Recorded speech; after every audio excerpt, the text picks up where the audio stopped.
یعنی کہ ان آدمیوں کے نام جان لینے سے کوئی ایکسٹرا فائدہ نہیں ہو رہا ہے دین کے لحاظ سے یا نیکی کے لحاظ سے، اور نہ ہی کوئی نقصان ہو رہا ہے ان کو نہ جاننے سے، تو پھر ہمیں اس طرح کی بحثوں میں زیادہ نہیں پڑھنا چاہیے، ان کی تفصیلات میں جانے کی کوئی ضرورت نہیں ہے، کیونکہ اس طرح کی تفصیلات میں جانا، بحثوں میں پڑھنا، یہ کوئی علم کا انداز نہیں ہے۔ ضرورت ہوتی تو آپ صلی اللہ علیہ وسلم بتا دیتے، اللہ تعالیٰ خود بتا دیتے، آپ صلی اللہ علیہ وسلم بتا دیتے، ہے نا؟ تو امپورٹنٹ بات کیا ہے کہ نام نام میں کچھ نہیں رکھا، بات ہے کہ ان کی صفات، ان کی کیریکٹرسٹکس، ان کی خاصیت کیا تھی، وہ اس پہ غور کرنے کی ضرورت ہے اور اس سے سبق لینے کی ضرورت ہے۔ تو خاصیت کیا تھی اس پہ غور کریں۔ فرمایا جا رہا ہے قال رجلان من الذین یخافون، کہا دو آدمیوں نے اس میں سے جو ڈرتے تھے، یخافون ڈرنے والے لوگ تھے، اللہ کا خوف، اللہ کا تقوی، سمجھ آئی بات؟ تو ان دونوں شخصوں نے کہا، اور وہ دونوں اللہ سے ڈرنے والے تھے، اور کیا تھی خاصیت؟ انعم اللہ، انعام کیا تھا اللہ نے علیہما، ان دونوں پر، انعم اللہ علیہما، ان دونوں پر اللہ تعالیٰ نے انعام کیا تھا۔ اور کیا سب سے بڑا انعام کیا ہوتا ہے کسی انسان پر؟ سب سے بڑا انعام یہی ہوتا ہے کہ انسان کے اندر اللہ تعالیٰ کا ڈر، خوف آ جائے، اور اس کی وجہ سے پھر نیکی اطاعت میں وہ آگے بڑھ جائے اور خود کو گناہوں سے بچا لے۔ تو اللہ کا ڈر، تقوی انسان میں آ جانا، یہ اللہ تعالیٰ کا بہت بڑا انعام، بہت بڑی نعمت ہے، اور یہ نعمت ان دونوں شخصوں کو بھی ملی تھی، وہ اللہ تعالیٰ سے ڈرنے والے تھے۔ تو ان دونوں لوگوں نے باقی لوگوں کو جہاد کی ترغیب دلائی، ان کی ہمت بڑھانی چاہیے۔ تو کیا ان لوگوں نے کیا کہا باقی لوگوں سے؟ فرمایا ان لوگوں نے ادخلوا علیہم البابا، داخل ہو جاؤ ان پر دروازے سے، کہ تم لوگ جو ہو اس بستی میں دروازے سے داخل ہو جاؤ، دشمن قوم کی بستی میں، فلسطین میں، جو اس وقت امالیکا تھے نا وہاں پہ، تو وہاں پہ تم دروازے سے داخل ہو جاؤ، اور یہاں پہ وہ ترغیب دلا رہے ہیں، ان کو موٹیویٹ کر رہے ہیں کہ اٹھو تو صحیح، چلو تو صحیح، تم اتنی بڑی تعداد میں لوگ ہو، تم چلو صحیح، چلو آگے بڑھو، چلو گے دروازے سے داخل ہو جاؤ گے، اور جب تم دروازے سے داخل ہو جاؤ گے تو کیا ہوگا؟ فَإِذَا دَخَلْتُمُوهُ، پھر جب تم داخل ہو جاؤ گے اس میں، فَإِنَّكُمْ غَالِبُونَ، تو بے شک تم غالب آنے والے ہو۔ جب تم اس سے داخل ہو جاؤ گے تو بے شک تم ہی غالب آنے والے ہو۔ ان کو سمجھا رہے ہیں، کیونکہ دیکھیں نا جب اتنی بڑی بھاری تعداد میں لوگ شہر کے دروازے سے داخل ہو رہے ہیں، تو یہ اس بات کی دلیل ہوگی کہ تم لوگ جو ہو پوری عزم اور ہمت کے ساتھ، بہادری کے ساتھ ان سے لڑنے، مقابلہ کرنے آئے ہو، تو ایک جو ہے رعب بھی طاری ہو جائے گا دشمن پر۔ ہم؟ تو ان کو سمجھا رہے ہیں، اور کیا سمجھا رہے ہیں؟ وَعَلَى اللَّهِ فَتَوَكَّلُوا إِن كُنتُم مُؤْمِنِينَ، اور اللہ ہی پر بس توکل کرو اگر ہو تم ایمان لانے والے۔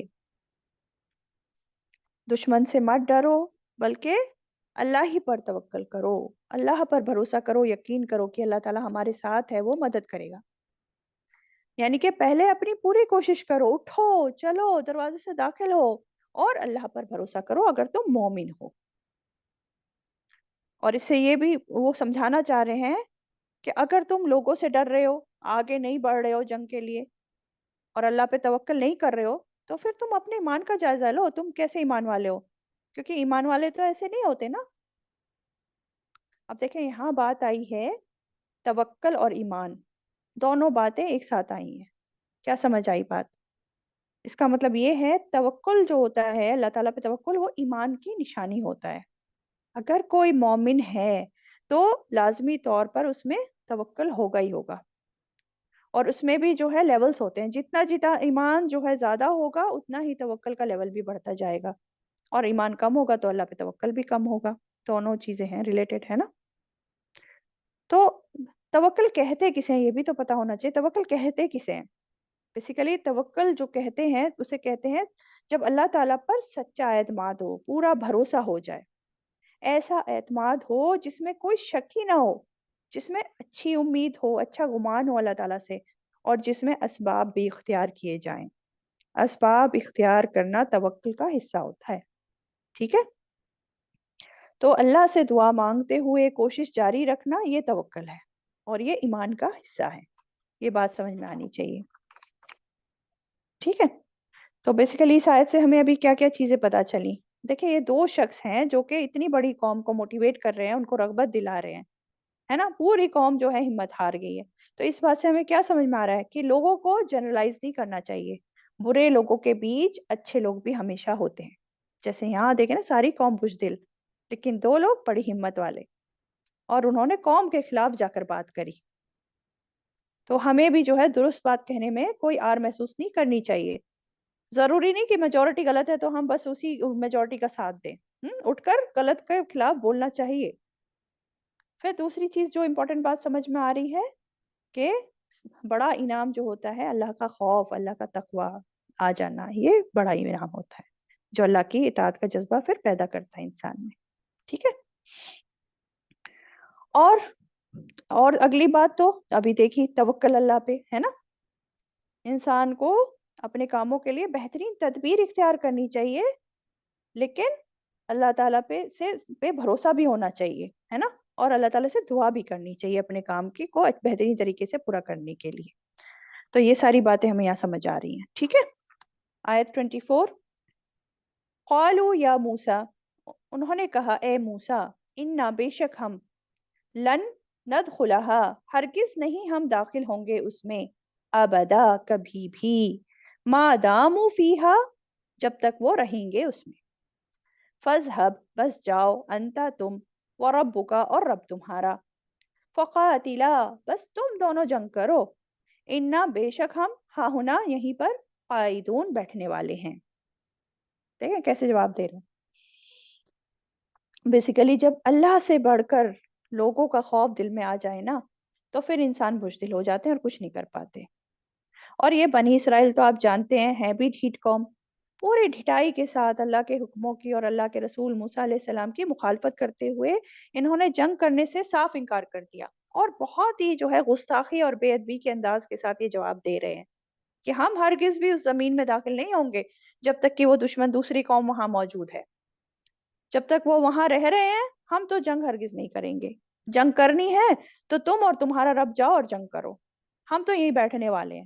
تو دیکھیں نا کس حماقت سے بات کر رہے ہیں یہ لوگ۔ تو جب قوم اس طرح کی بزدل ہو جائے نا، ہمتیں چھوڑ دے اور اللہ تعالیٰ کے لیے قربانیاں نہ کرے، تو پھر ایسی قوم پر جو ہے ذلت، رسوائیاں اور شکستیں مقدر ہو جاتی ہیں، پھر وہ کامیاب نہیں ہوتی ہیں ایسی قومیں۔ اس کے برعکس آپ دیکھیں سچے مومن کیسے ہوتے ہیں، ہاں؟ صحابہ اکرام، ان کا طرز عمل دیکھیں۔ جنگ بدر کے موقع پر دیکھیں جو 2 ہجری میں ہوئی تھی، جو مدینہ ہجرت کرنے کے فوراً بعد ہی ہو گئی تھی 2 ہجری میں، تو اس وقت کیا تھا، لوگوں کے پاس اسباب بھی اتنے کم تھے، صرف 313 لوگ، 2 اونٹ، کچھ گھوڑے، چند تلواریں بس، ہے نا؟ لیکن ان کے پاس اللہ تعالیٰ کا ڈر تھا، ایمان ان کا اتنا مضبوط تھا اور اللہ پہ توکل تھا۔ تو جب آپ صلی اللہ علیہ وسلم نے صحابہ اکرام سے مشورہ کیا، پوچھا کہ مجھے مشورہ دو، تو اس وقت جو ہے مہاجرین اٹھے اور کہنے لگے یا رسول اللہ صلی اللہ علیہ وسلم، ہم آپ کو وہ جواب ہرگز نہیں دیں گے جو قوم موسیٰ نے دیا، جو قوم موسیٰ نے موسیٰ علیہ السلام کو دیا تھا، یہی والا جواب کہ تم اور تمہارا رب جاؤ اور جنگ کرو، ہم وہ جواب نہیں دیں گے۔ تو آپ صلی اللہ علیہ وسلم نے دوبارہ فرمایا مسلمانوں مجھے مشورہ دو، کیونکہ بیسیکلی آپ صلی اللہ علیہ وسلم جو ہیں انصار کی رائے جاننا چاہتے تھے۔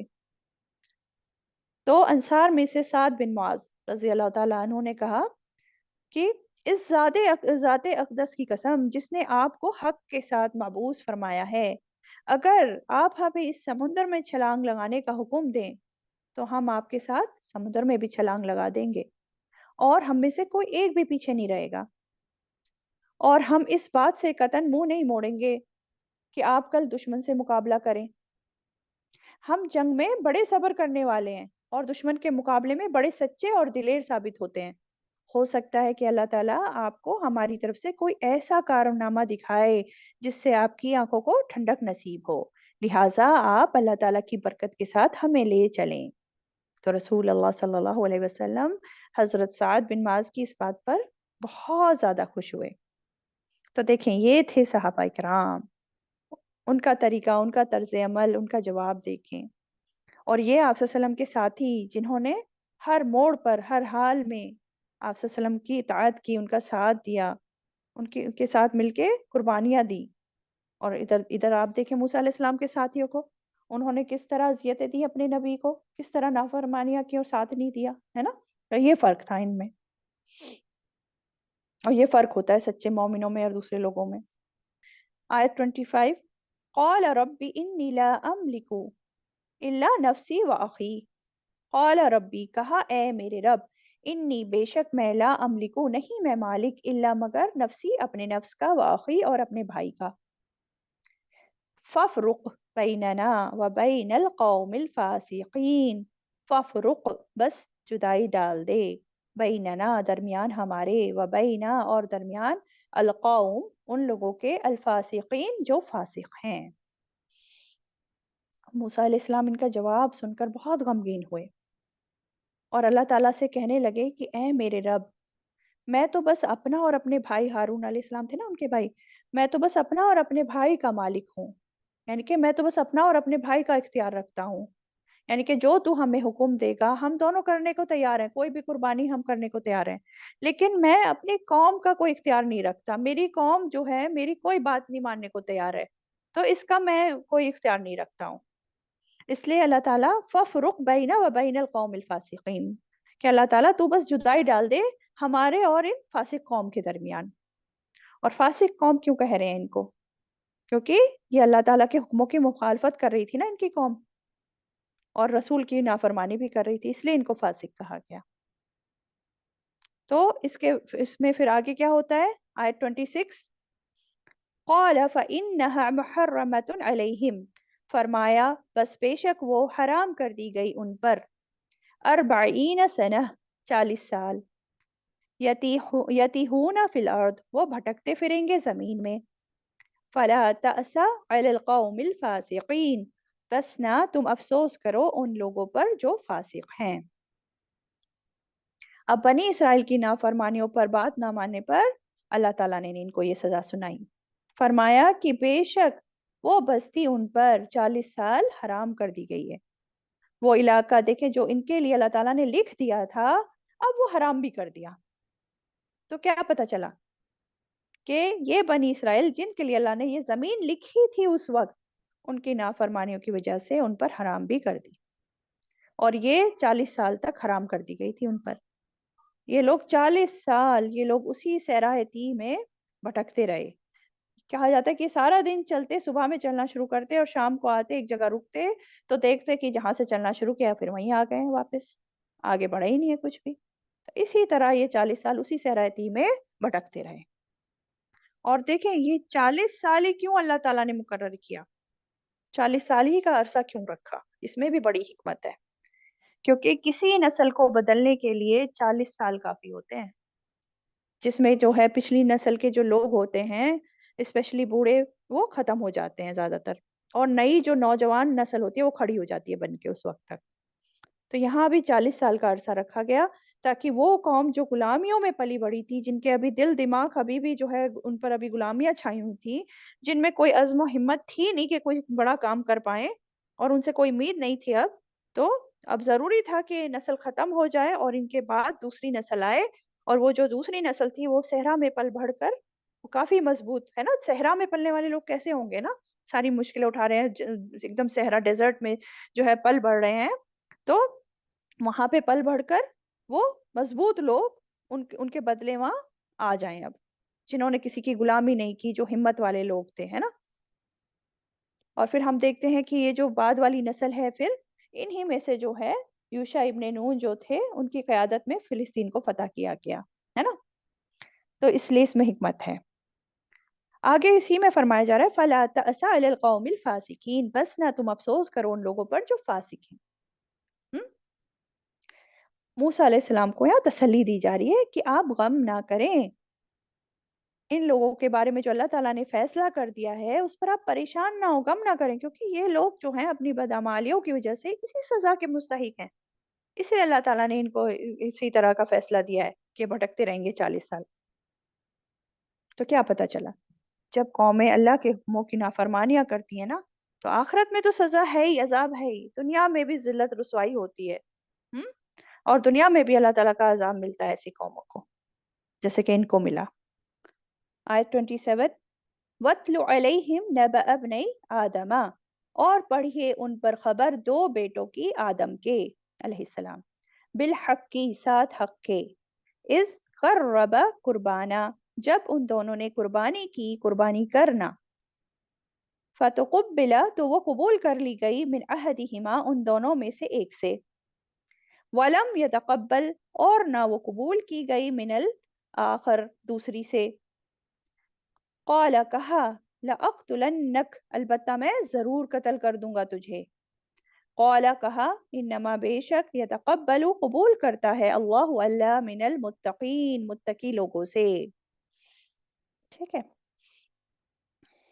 اب دیکھیں یہاں پہ آپ صلی اللہ علیہ وسلم کو حکم دیا جا رہا ہے کہ آپ آدم علیہ السلام کے دو بیٹوں کی خبر انہیں پڑھ سنائیے، وَاتْلُ عَلَيْهِمْ اور پڑھیے ان پر، اور ان پر سے کیا مراد ہے، کس کی طرف اشارہ ہے، خاص طور پر بنی اسرائیل، کہ بنی اسرائیل کو پڑھ کر سنائیے اور عموماً تمام انسانوں کو، ٹھیک ہے، کہ ان سب کو پڑھ کر سنائیے، نبا خبر، نبا کہتے ہیں خاص اہم خبر کو، ٹھیک ہے، اور وَاتْلُ عَلَيْهِمْ نَبَأَ ابْنَيْ آدَمَ بِالْحَقِّ حق کے ساتھ، بالحق یعنی کہ یہ جو ہے واقعہ بالکل سچ ہے، بالحق اس واقعے میں کوئی شک نہیں ہے، کوئی جھوٹ نہیں ہے، کوئی تبدیلی نہیں ہے، جیسا ہے ویسے ہے، بالکل سچ ہے، ٹھیک ہے۔ اور قرآن پاک میں جب دیگر واقعات بیان کیے گئے تو اس میں بھی یہ لفظ آتا ہے بالحق، جیسے کہ اصحاب کہف کے واقعے کے بارے میں جب آپ پڑھتے ہیں تو اس میں کیا فرمایا آیت 13 میں، نحن نقص علیک نبأہم بالحق، تو یہ واقعات بالکل سچے ہیں، حق ہیں، ہے نا۔ لیکن ہم دیکھتے ہیں نا عموماً جو انٹرٹینمنٹ کے لیے لوگ کس سے کہانیاں سناتے ہیں، تو وہ تو پرواہ نہیں کرتے سچ جھوٹ کی، ایک سچ اور 100 جھوٹ ملا کر لوگوں کو سناتے ہیں افسانے بنا بنا کر، اور لوگ دیکھیں وہ بھی مزے سے ان جھوٹوں کو سنتے ہیں اور دیکھتے ہیں آج کل، ہے نا، اور پھر سوچتے ہیں کہ شاید ہمیں یہ جو دیکھ رہے ہیں یہ ڈرامے یا جو بھی، ان سے ہمیں کوئی شاید اچھا سبق ہی مل جائے، تو اچھا سبق تو خیر ملتا نہیں ہے، ذہن اور زیادہ خراب ہو جاتے ہیں۔ لیکن قرآن پاک میں جو یہ قصے ہیں، یہ واقعات ہیں، یہ انٹرٹینمنٹ کے لیے نہیں ہے، یہ واقعات بالکل سچ ہیں، بالکل حق ہیں، اور کس لیے بیان کیے گئے ہیں، تاکہ ان سے ہم نصیحت پکڑیں، سبق لیں، عبرت حاصل کریں، اس لیے، ٹھیک۔ اب پچھلی کچھ آیت میں بنی اسرائیل کی کچھ واقعات کا ذکر تھا، اور جس میں ان لوگوں کے جو ہے رویوں کے بارے میں ہم نے جانا کہ وہ اپنے پیغمبروں کے ساتھ کیسا سلوک کرتے تھے، کس طرح سرکشی، حسد، ظلم ان کے رویوں میں تھی، ہے نا۔ اب اس کے بعد ہم آدم علیہ السلام کے دو بیٹوں کا واقعہ جو ہے دیکھیں گے، اور یہاں سنانے کو کہا جا رہا ہے، اور کس کو سنانے کو کہا جا رہا ہے، خصوصاً بنی اسرائیل کو، اور عموماً ہم سب کو، سارے انسانوں کو، اور یہ بات سمجھائی جا رہی ہے کہ سرکشی، حسد، بغاوت اور ظلم کا انجام کتنا خوفناک ہوتا ہے، دنیا میں بھی اور آخرت میں بھی۔ تو سمجھ میں آیا تعلق ان والی آیتوں کا پچھلی آیتوں سے کیا ہے، اور اس آیت میں بھی ہمارے لیے بہت سارے سبق ہیں جو آیتیں آ رہی ہیں ان میں، تو دیکھتے ہیں کیا قصہ ہے، کیا بیان کیا جا رہا ہے۔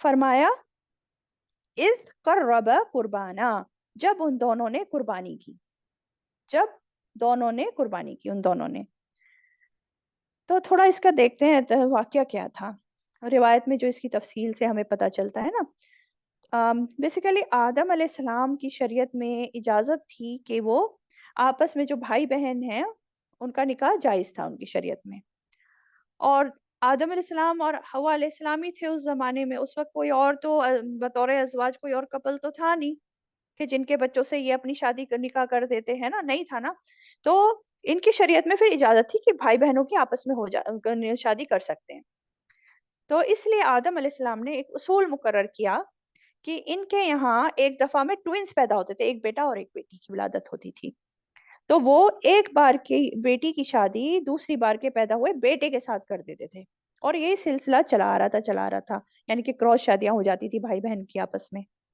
اب کیا ہوا کہ دو بھائی تھے، حابیل اور قابیل کہا جاتا ہے، تو حابیل کے ساتھ جس بہن کی پیدائش ہوئی وہ تو زیادہ خوبصورت نہیں تھی، اور قابیل کے ساتھ جو پیدا ہونے والی بہن تھی بہت خوبصورت تھی، تو قابیل نے کیا کیا، وہ چاہتا تھا کہ وہ اپنی ہی ساتھ پیدا ہونے والی بہن سے شادی کر لے، ہیں، لیکن اس کی تو اجازت نہیں تھی، اور آدم علیہ السلام نے بھی اس کی اجازت نہیں دی، لیکن جب بیٹے کا بہت اصرار دیکھا تو آدم علیہ السلام نے ایک شرط رکھی، انہوں نے کیا شرط رکھی کہ تم دونوں بھائی ایک ایک قربانی کرو، اور جس کی قربانی قبول ہو جائے گی تو اسی کی مرضی کے مطابق پھر اس کی شادی کر دی جائے گی۔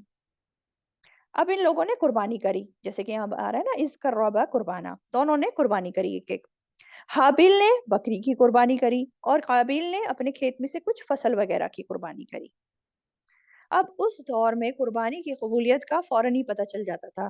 جس کی قبول ہوتی تھی نا تو اس کو آسمان سے ایک آگ آتی تھی اور کھا جاتی تھی۔ تو حابیل کی جو قربانی تھی، حابیل کی قربانی کو تو آگ نے آ کر کھا لیا اور قابل کی قربانی کو نہیں کھایا، یعنی کہ حابیل کی قربانی تو قبول ہو گئی اور قابل کی قربانی قبول نہیں ہوئی۔ ہم؟ تو یہی بات اس آیت میں بتائی جا رہی ہے کہ جب ان دونوں نے قربانی کی تو وہ ان دونوں میں سے ایک سے قبول کر لی گئی۔ فَتُقُبِّلَ مِنْ أَحَدِهِمَا، تو وہ قبول کر لی گئی ان دونوں میں سے ایک سے۔ وَلَمْ يُتَقَبَّلْ مِنَ الْآخَرِ، اور نہ وہ قبول کی گئی دوسرے سے۔ دوسرے سے قبول نہیں ہوئی۔ قبول کرنے والا کون ہے؟ اللہ تعالیٰ۔ تو اللہ تعالیٰ نے قابل کی قربانی کو قبول نہیں کیا، اور جب اس کی قربانی قبول نہیں ہوئی تو اس کے دل میں جو حسد تھا نا وہ اور بھی بڑھ گیا۔ اب کیا ہوا؟ اب یہ قابل اور غضبناک ہو گیا اور غصے سے اپنے بھائی حابیل سے بولا، کیا بولا؟ یہ کہنے لگا قَالَ لَأَقْتُلَنَّكَ، البتہ میں ضرور قتل کر دوں گا تجھے۔ غصے سے بولا کہ میں ضرور بضرور تجھے قتل کروں گا، تاکیدی بات ہے۔ دیکھیں لام آ رہا ہے نا، لام تاکید کا، کہ میں ضرور، اور نون مشدد بھی ہے، تو یہ تاکیدی بات کہ میں ضرور بضرور تجھے قتل کر دوں گا۔ تو اس پر حابیل نے جو اس کا بھائی تھا، اس نے نرمی سے کہا۔ کیا کہا حابیل نے؟ قال انما يتقبل اللہ من المتقین، کہ بے شک اللہ تعالیٰ قبول کرتا ہے متقی لوگوں سے، کہ بلا شبہ بے شک اللہ تعالیٰ متقی لوگوں سے ہی قبول فرماتا ہے۔ تو حابیل نے قابل کو ریزن بتا دیا کہ قبولیت جو ہے تقوی کی بنا پر ہوتی ہے۔ یہاں سے ہمیں بھی ایک بات پتہ چل رہی ہے کہ کسی بھی نیک عمل کی قبولیت کی شرط کیا ہے؟ تقوی۔ اور تقوی کہاں ہوتا ہے؟ تقوی دل میں ہوتا ہے۔ ٹھیک ہے؟ تو اس لیے کوئی بھی کام اگر کرنا ہے تو سب سے پہلے نیت اچھی ہونی چاہیے اس کام کو کرنے کے، جو نیت ہم کر رہے ہیں۔ پھر اللہ سے ڈرتے ہوئے وہ کام کرنا ہے، اللہ کی مرضی کے مطابق کام کرنا ہے، اس کی اطاعت کرتے ہوئے اس کام کو کرنا ہے، اور اللہ کی نافرمانی نہیں ہونی چاہیے اس کام میں۔ یہ بات امپورٹنٹ ہمیں یہاں پتہ چل رہی ہے نا۔ اور جو قبولیت ہوتی ہے کسی صدقے کی، کسی مال کی، وہ بھی کیوں ہوتی ہے؟ اس کی بھی کیا کیا شرطیں ہیں؟ یا یہ کہہ لیں کہ قبول کیوں نہیں ہوتا؟ کون سا مال قبول نہیں ہوتا؟ جو اللہ کی خاطر نہ خرچ کیا ہو، دکھاوے کے لیے کیا ہو، شہرت پانے کے لیے کیا ہو، یا لوگوں کی نظر میں جو ہے سخی کھیلانے کے لیے کیا ہو، وہ نہیں قبول ہونے والا۔ یا پھر وہ بھی جو حرام کی کمائی میں سے خرچ کیا ہو، کسی سے چوری کر کے، کسی سے غصب کر کے، دھوکے سے کسی سے لے کے، وہ مال سے اگر آپ کریں گے، اللہ کی راہ میں دیں گے بھی، تو قبول نہیں ہے۔ تو اللہ تعالیٰ صرف پاک مال قبول کرتا ہے جو خالص نیت سے دیا گیا ہو۔ ٹھیک ہے؟ تو یہاں جو حابیل کہہ رہا ہے کہ بے شک اللہ تعالیٰ متقی لوگوں سے قبول کرتا ہے، تو یہ کوئی اس لیے نہیں کہہ رہا کہ وہ اپنی کوئی بڑائی جتانا چاہتا ہے کہ میں بہت بڑا ہوں اور میں بہت بڑا متقی ہوں، اس لیے نہیں، بلکہ وہ تو اپنی قربانی کے قبول ہونے کی وجہ اور حکمت بتا رہا ہے، اپنے بھائی کو سمجھانا چاہ رہا ہے کہ کیوں اور کب کیسے قبول ہوتی ہے قربانی۔ تو اس میں ہمارے لیے بھی، ہمیں بھی سبق لینا چاہیے کہ اگر ہم چاہتے ہیں کہ ہماری عبادتیں یا ہمارا کوئی عمل قبول ہو، تو سب سے پہلے ہمارے دل میں اللہ تعالیٰ کا ڈر ہونا چاہیے، تقویٰ ہونا چاہیے، اللہ کی محبت ہونی چاہیے، اور نیت خالص اللہ کے لیے ہونی چاہیے اس کام میں۔ اور طریقہ کون سا ہونا چاہیے؟ طریقہ جو آپ صلی اللہ علیہ وسلم بتا کر گئے، اپنے نئے نئے طریقے ایجاد کرے ہوئے نہیں ہونے چاہیے۔ ٹھیک ہے؟ اور اس لیے بھی آپ دیکھیں نا، جب اللہ تعالیٰ کا ڈر تقویٰ ہوتا ہے نا، جو انسان اللہ کا خوف رکھتا ہے نا، پھر اس کو اپنے کام پر کوئی بڑائی نہیں ہوتی، بلکہ وہ تو نیک کام کرتے ہوئے ڈرتا ہے کہ میرا پتہ نہیں یہ کام اللہ تعالیٰ نے قبول کیا یا نہیں کیا، میری یہ نماز، میرا روزہ قبول ہوا نہیں ہوا، میں جو صدقہ دے رہا ہوں یہ ایکسیپٹ ہو رہا ہے نہیں ہو رہا ہے، پتہ نہیں اللہ کو پسند آ رہا ہے نہیں آ رہا، ڈرتا رہتا ہے انسان۔ جو اللہ سے ڈرنے والا انسان ہوتا ہے وہ اپنی نیکیوں پر ڈرتا رہتا ہے، اس کے اندر تڑپ ہوتی ہے کہ کسی طرح اللہ تعالیٰ کو پسند آ جائے میرا کام بس۔ اسی لیے حضرت ابو الدرداء رضی اللہ تعالیٰ عنہ کا قول ہے، انہوں نے کہا کہ اگر مجھے یہ یقین ہو جائے کہ اللہ تعالیٰ نے میری ایک نماز کہ اللہ تعالیٰ نے میری ایک نماز قبول فرما لی ہے، تو یہ بات مجھے دنیا اور دنیا کی ساری دولتوں سے زیادہ عزیز ہے ہوگی. یعنی کہ وہ عمل میرے لیے دنیا کی ہر چیز سے قیمتی ہوگا. سوچیں تو کیا سبق ہے؟ قبولیت عمل کی شرط کیا ہوئی؟ تقوی. تو نیکی کرنے سے پہلے بھی ہماری نیت جو ہے درست ہونی چاہیے. نیکی کرنے کی توفیق اللہ تعالیٰ دے دے تو اس پر بھی شکر ادا کرنا چاہیے. اور وہ جب وہ نیکی کا کام کروا دے اللہ تعالیٰ پورا ہو جائے وہ، تو تب بھی اللہ ہی کی طرف رجوع کرنا چاہیے. اپنی کوئی بڑائی نہیں سمجھنی چاہیے. ٹھیک ہے، اللہ تعالیٰ کا ہی شکر ادا کرنا چاہیے. ٹھیک. آیت 28 ترجمہ. لئن بسطتا، البتہ اگر بڑھایا تو نے الیہ طرف میرے، یدکا ہاتھ اپنا، لتقتلنی تاکہ تو قتل کر دے مجھے، ما انا نہیں میں، بباسطن بڑھانے والا، یدیا اپنا ہاتھ، الیکا طرف تیرے، لأقتلک تاکہ میں قتل کر دوں تجھے. انی بے شک میں، اخاف اللہ میں ڈرتا ہوں اللہ سے، رب العالمین جو رب ہے تمام جہانوں کا. آپ دیکھیں انسان کے دل میں جب اللہ کا خوف، ڈر آ جاتا ہے تو وہ کسی بھی طرح کے ظلم زیادتی کرنے سے وہ ڈرتا ہے. وہ تیار نہیں ہوتا کبھی بھی، بھلے ہی وہ کتنا ہی بھی طاقتور ہو، ہے نا. تو اس لیے ہم دیکھ رہے ہیں یہاں حابیل جو ہے، حابیل وہ اپنے بھائی سے کیا کہہ رہا ہے کہ اگر تو مجھے قتل کرنے کے لیے اپنا ہاتھ میری طرف بڑھائے گا بھی تو بھی میں اپنا ہاتھ تجھے قتل کرنے کے لیے آگے نہیں بڑھاؤں گا، کیونکہ میں کوئی تجھے قتل کرنے کا ارادہ نہیں رکھتا ہوں. کیونکہ میں تو اللہ جو تمام جہانوں کا رب ہے، میں تو اس سے بہت ڈرتا ہوں، اور میں ظلم کا جواب جو ہے ظلم سے نہیں دوں گا. تو وہ یہ کہہ رہا ہے. لیکن اس کا یہ مطلب نہیں کہ وہ حابیل جو تھا اپنے ہاتھ باندھ کر کھڑا ہو گیا. اس نے اپنا دفاع کیا تھا، لیکن ہاں وہ اپنے بھائی کو قتل نہیں کرنا چاہتا تھا. قتل کرنے کی اس کی نیت نہیں تھی اور نہ ہی اس نے کوشش کی قتل کرنے کی. ٹھیک ہے، لیکن ہاں اپنا دفاع کرنے کی کوشش کی تھی اس نے. اور وہ ایسا کیوں کہہ رہا ہے؟ وہ کہہ رہا ہے، اس کا یہ کہنا کہ میں ڈرتا ہوں اللہ سے، تو اس میں بھی حابیل کوئی اپنی بڑائی یا پاکیزگی بیان نہیں کر رہا ہے، بلکہ انڈائریکٹلی اپنے بھائی کو سمجھا رہا ہے، اس کو تنبیہ کر رہا ہے کہ تم کو بھی اللہ تعالیٰ کا ڈر ہونا چاہیے، تمہیں بھی اس باز آ جانا چاہیے اس بات سے جو تم کہہ رہے ہو کہ میں تمہیں قتل کر دوں گا. کیونکہ کل کو تمہیں بھی تو اللہ تعالیٰ کے سامنے جو رب العالمین ہے اس کے سامنے کھڑا ہونا ہے، جواب دینا ہے. تو انڈائریکٹلی وہ سمجھا رہا ہے اپنے بھائی کو، ہے نا. اور دیکھیں نا، قتل جو ہوتا ہے نا کبیرہ گناہ ہوتا ہے. آپ سورہ نساء میں پڑھ کے آ چکے ہیں. سورہ نساء میں آپ نے پڑھا تھا آیت 93 میں کہ جو کوئی، اس میں جو آپ آیت تھی اس کا یہی ترجمہ تھا کہ جو کوئی کسی مومن کو جان بوجھ کر قتل کرے گا تو اس کا بدلہ جہنم ہے، وہ ہمیشہ اس میں رہے گا، اور اللہ اس پر غضبناک ہوا اور اللہ کی لعنت ہوئی، اور اللہ نے اس کے لیے بہت بڑا عذاب تیار کر رکھا ہے. استغفر اللہ. سوچے کتنی بڑی بڑی سزائیں اس ایک جرم کی. اس لیے کوئی بھی مومن، کوئی بھی اللہ سے ڈرنے والا شخص کسی کو کبھی بھی قتل کرنے کی سوچ نہیں سکتا. وہ اس راستے سے بچ کر رہنے کی کوشش کرے گا ہر حال میں، فتنے فساد کی طرف جائے گا بھی نہیں، ہے نا. اور ہم دیکھتے ہیں حضرت عثمان رضی اللہ تعالیٰ عنہ، جب ان کو جو ہے باغیوں نے ان کے گھر کو گھیر لیا تھا، محصور کر لیا تھا، تو عثمان رضی اللہ تعالیٰ عنہ کی شہادت سے ایک دن پہلے حضرت ہریرہ رضی اللہ تعالیٰ عنہ ان کے پاس آئے تھے.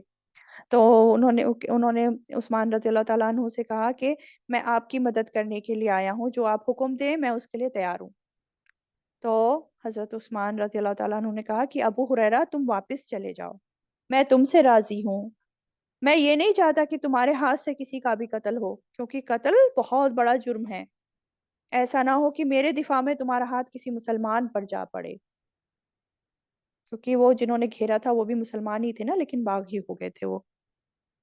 تو اس لیے بہت سے صحابہ اکرام نے ان فتنوں کے دور میں خود کو روک کر رکھا، ایک طرف رہے وہ کہ کہیں ان کے ہاتھ سے کسی مسلمان کا قتل نہ ہو جائے. ٹھیک ہے. اور حدیث میں بھی آتا ہے، حدیث میں آتا ہے کہ جس کا مفہوم ہے کہ آپ صلی اللہ علیہ وسلم کا فرمان ہے، اگر جب دو مسلمان اپنی تلواروں کے ساتھ ایک دوسرے کا مقابلہ کرتے ہیں تو قاتل اور مقتول دونوں جہنم رسید ہوں گے. تو صحابی تھے، انہوں نے پوچھا اے اللہ کے رسول صلی اللہ علیہ وسلم، یہ تو قاتل ہے، یعنی کہ قاتل کا تو سمجھ میں آتا ہے کہ جہنم میں جائے گا، مگر مقتول کا کیا قصور کہ وہ جہنم میں جائے گا؟ تو فرمایا اس لیے کہ وہ بھی اپنے ساتھی کو قتل کرنے پر حریص تھا. اس کا کیا مطلب؟ یعنی کہ کوشش تو مقتول بھی کر رہا تھا کہ دوسرے کو قتل کر دے، وہ الگ بات ہے کہ قاتل کا جو ہے وار چل گیا اور اس مقتول کا نہیں چلا، اس لیے دونوں ہی جہنم میں جائیں گے، ٹھیک ہے؟ لیکن یہ معاملہ تب ہے جب کوئی دنیاوی جھگڑا ہو رہا ہو، جہاں تک دین کا معاملہ ہے، دین کی خاطر جنگ ہو رہی ہے، تو وہاں پر قتل کرنے والا مسلمان اس کے لیے تو بلند درجے ہیں، اور اگر قتل ہو جاتا ہے وہ جو مسلمان ہے تو وہ شہید ہے۔ اسی طرح ایک اور حدیث میں آتا ہے، آپ صلی اللہ علیہ وسلم فرماتے ہیں سباب المسلمی فسوق و قتالہ کفر، کہ مسلمان کو گالی دینا فسق ہے، غور سے سنیں، مسلمان کو گالی دینا فسق ہے اور اس کو قتل کرنا کفر ہے۔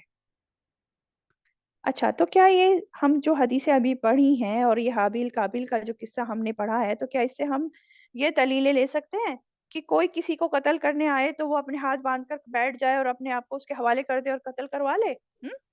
نہیں نا۔ اصل بات یہ ہے کہ اگر کوئی کسی پر حملہ کرنا آ رہا ہے، کوئی حملہ ور ہوتا ہے، تو اس سے خود کو بچانا اور حملہ ور کو روکنا یہ فرض ہے، فرض ہے۔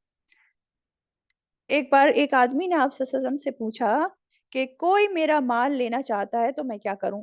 تو آپ صلی اللہ علیہ وسلم فرماتے ہیں کہ اس کو مت دو۔ اس میں پوچھا کہ اگر وہ مجھ سے لڑے تو آپ صلی اللہ علیہ وسلم نے فرمایا کہ تم لڑو اس سے۔ پھر پوچھنے والے نے کہا کہ اگر وہ مجھے قتل کر دے تو آپ صلی اللہ علیہ وسلم نے فرمایا کہ اگر وہ تجھ کو قتل کر دیتا ہے تو تو شہید ہے، اور اگر تو اسے قتل کر دیتا ہے تو وہ جہنم میں ہے۔